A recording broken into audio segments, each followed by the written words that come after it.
Hi, in today's tutorial, I'm going to show you how to cancel domain on Namecheap.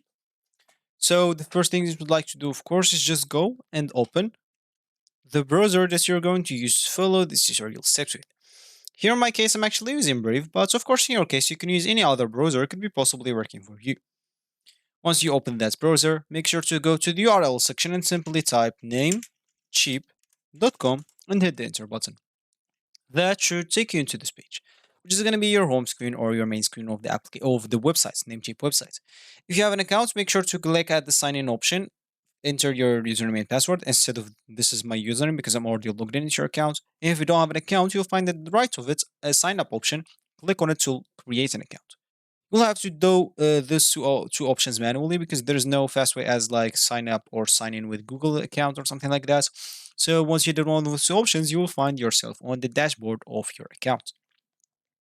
As we said in the beginning of video, is we would like to cancel a domain or to remove it like from the marketplace as a synonym or something like that. So how can we do that?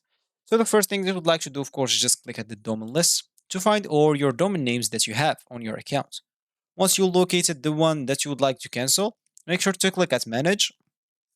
And once you're here, simply go into this or scroll down a bit until you find this other domain settings.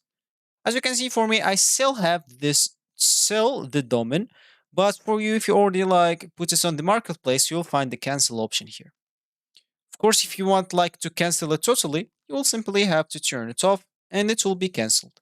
If you want just to cancel it from the marketplace, you will find here a cancel option. Make sure to click on it and your domain list will be canceled. So of course, everything should be saved or confirmed. They will ask you to enter your password. Just enter your password and confirm you will be good to go. So this will be actually for this tutorial. I hope you like it. Thank you guys for watching and goodbye.